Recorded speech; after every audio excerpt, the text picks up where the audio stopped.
Hey YouTube, Vermont Prepper here. Sunny day in Vermont. Summer's coming to a close here in the next month. So I figured I'd get a couple projects done that I've been wanting to do for the M1009 1984 Chevy military Blazer. And I wanted to give you guys an update on what I did. So first thing you'll notice here, I put a video up on this before about the radio that I've been putting in, but really it wasn't nearly done. I just had it wired just to show that it works. So what I did is basically put in a Tuffy console and then I modified it, and this by far was the hardest job that I've done on this Blazer so far. Takes a lot of time to really strategize because it's a really tight fit in there, and I'm going to show you what I did in the front. And you worry about the radio heatsink making the wires catch on fire because it's so tight in there that you have to make sure that all of the wires are out of the way of the radio when you finally drop it in. So I kind of worried about that quite a bit. So what I did first is, and you may or may not be able to see it in there, but I put two fans. They're 40mm fans, and they're powered by a USB, which I hooked into there, and it's all controlled over the accessory and the ignition. And you could turn these things on and off, so if it gets cold in the winter, you really don't want these, so you could turn them off. And I don't know if you could hear it, but you hear them powering down right now. And a really cool feature. Again, you have to really wire everything. You see all this conglomeration of wires. This is all for the radio. You really gotta get grommets and, you know, make sure there's some vent holes like I did right there. That's a 1 3/4 inch vent hole, and you know, powered by this 5-volt 2.1 amp USB, and you got a bonus 12-volt cigarette lighter power as well. So this is the radio right here. It's an Alpine radio. It's not the newest one, but it's probably a couple years old. Has some pretty cool features. You can change the colors on it. You can run an iPad, iPod, iPhone out of it. And the cool thing about it right here, what I did is it has some extensions from the radio that run to USB where you plug in like an iPhone. So I just kind of extended that to the outside of the Tuffy box and put a USB and a 3.5mm RCA jack or phono jack where you could put any other phone, like if you have a Samsung or something. I'm recording on a Samsung right now, so you can do it. You could actually play Spotify with this phone as well, but it's really cool when you're able to do it with the USB. I'm going to give you a little demonstration here. We'll just put on some Spotify.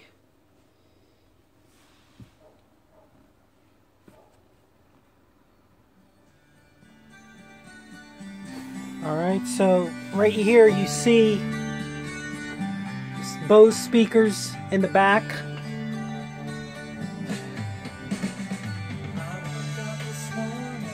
Put those in. They're the outdoor speakers. I think they're called the Bose 251s. And then in the front, I use an electrical box, and I put some Alpine tweeters, and the tweeters really make a big difference when you're listening. You can actually fade everything to the back a little bit and keep the tweeters on just lightly, and it gives you just that extra little highs that you like when you're listening, particularly to rock music. Okay, so the other thing I did in the front of this Tuffy toolbox is I put some power here. I put a switch, and this is run straight off the battery where you could just turn it on. You don't need the accessory switch engaged. And then I put right here, I'll put this phone backwards here, some USB again to charge your battery. Right there, another 12 volt cigarette lighter, and you have your voltage right there. I don't know why I put that. I think it just looked cool, but it doesn't really function for anything except to tell you the voltage. But this was a job right here. So again, I'm worried about venting out the radio since it does get so hot. So what I did is get this speaker cover, and you'll see right here what I did. I cut a nice little hole with a Dremel into there and made sure that the speaker has enough ventilation, or the radio has enough ventilation to expend its heat. So I'm hoping that's gonna be good enough. It's been running for a while, so it actually has been doing fairly well, and I've been pleased with it so far. Hopefully I won't have to deal with this ever again. And you know, it's a really cool feature to have. As far as, I wish Tuffy would actually put, you know, accessory or an actual access panel there. It'd probably be a good modification, because to try and wire everything down in there, and it took me a while to figure out to drill this hole. I don't know, maybe I'm not so swift sometimes, or to cut out this hole. But once I cut out this hole, it really opened up a lot of different things where I was able to get the wires out of the way. As well as, you know, getting them nice and tie wrapped. You know, I had to drill some extra holes in here to tie wrap it. But it came out really good. I'm really pleased with it. So that's the radio in effect. Next thing I did is got the front blackout lights working. And the thing about this, again, you know, I should probably read a little bit. Right there it says on the left, you see blackout drive light. Well, unbeknownst to me, that the blackout drive light switch is only for the large drive light that goes in the grille. Alright, it doesn't switch on and off your little marker lights in the fender.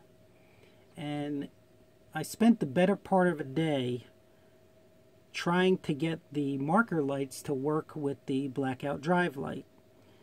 And I checked ground. I said I got a ground problem, made sure everything was ground, but the lights would just stay on when you put on the blackout switch right here. So now my marker lights will be on. I'll show you that in a second if you can see it in a day. And the drive light will be off. And this only controls the drive light right here. This doesn't control the marker lights. So let's go out and take a look at the marker lights. And you see right there the little yellow glow of the marker light. It's working as it should. And they're probably overgrounded, so that because of all of the things that I tried to troubleshoot. But in any event, they both work.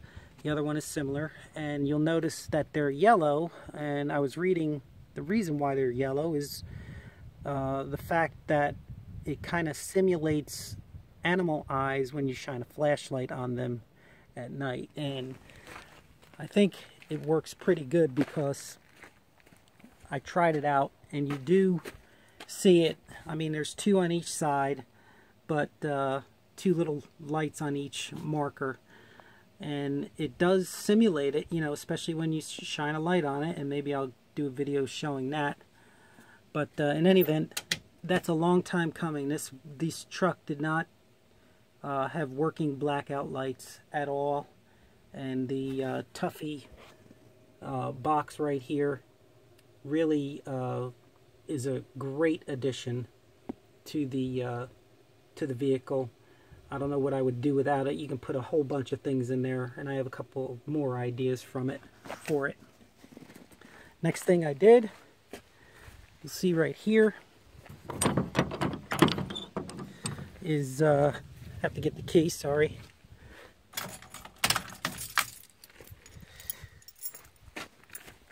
See what I did here is I put in a Tractor Supply toolbox as well, two different toolboxes actually, right here.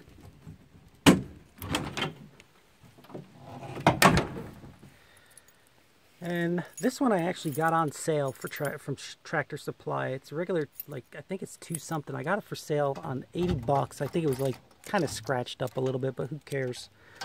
In any event, you keep all your tools in here. It's a really cool feature. You know, your ratchets and, you know, various electrical things and, you know, other tools. But it's really, really handy right here. And I just drilled through the you know, the vehicle with 4 bolts. I think, no, this one's 6 bolts, and it worked out really well. So keeps everything together so that you have all your tools as necessary. This is the second one. This was not on sale. This was $2.19, I believe, at Tractor Supply. I might have got it on sale a little bit for $1.99, but that's it.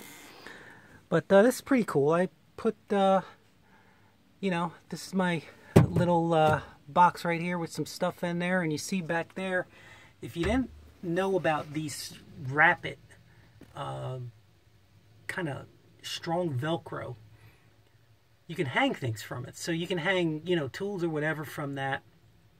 And it's a really handy feature. I don't hang tools, but it's a really handy feature to have if you're just looking to hang something somewhere. And they come in different sizes. Look them up on Amazon. They're really, really nice to have. And I put in there on the bottom an old Husky mat for one of my toolboxes.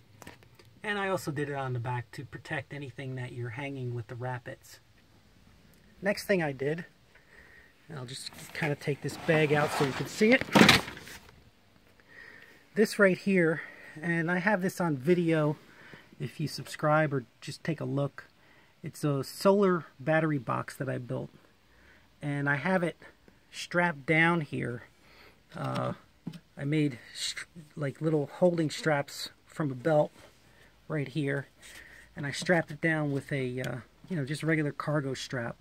So now I always have power to, you know, solar power. And you can charge it right here, the SAE connector.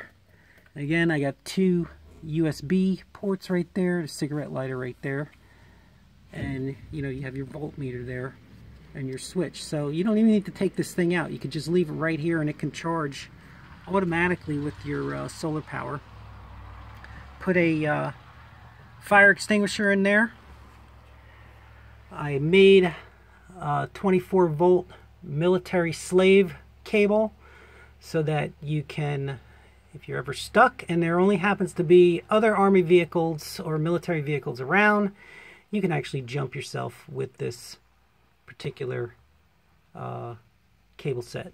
This one actually will hook up to a 24 volt charger that I put in here as well, or a starter. And in the back right here, I made another one which is just a slave receptacle. The slave receptacle is probably about 15 foot, and you see the big battery cable there. Basically, you can, that's what I was talking about before, where you can jump from another military vehicle. They're all standardized. Right here you have, you know, your axe and your shovel. There's a back view of the speaker system. You see the little L brackets that I put on there. Very easy to do, but very time consuming because you really got to plan it out before you do it. And then on the top right here, this Tractor Supply toolbox did not come with hooks, so I figured, well, you know, let's put on some hooks because we could strap some things down to it. And what I strapped down right there are all my winch kit equipment, so you really have it easily accessible. And then underneath that winch equipment, I put some of this again from Tractor Supply. It's sort of this tire grip, whatever you want to call it. Looks like a tire tread, for lack of a better term. Tire tread that I put on here, as well as on there too. So there's 4 of them on there and 1 of them on here in case you wanted to even extend out so that you have a little bit more room to put stuff on there. I think that's about it. I hope you liked everything. I would appreciate some comments and some ideas on what you think. But one thing I will say is that if you have one of these, make sure you subscribe to Steel Soldier. And I don't get anything from Steel Soldier. I barely post on there. But I will tell you that every question that you have on these things has already been posted. And I almost guarantee that. I thought, okay, well, you know, let's just try and find out, you know, about the blackout lights. And sure enough, you know, saved me a whole day's worth of work, because I would have been out here today doing the same thing, trying to you know, get the blackouts light to work with the blackout drive light switch. But saved me a whole day's worth of work, and it would have been a total failure, and I would have been really ticked off at the end of the day. Anyways, hope you like it, and again, any kind of comments, I appreciate it. Did a lot of body work on this thing in the summer, and probably get it ready for spraying, keeping the same color, but you know, it's a little couple two-tone greens here that you probably can't see in a video, that I just painted over with the spray can, so that I can just protect the body until it's ready to be fully painted. Anyway, Vermont Prepper out, and as always, be prepared.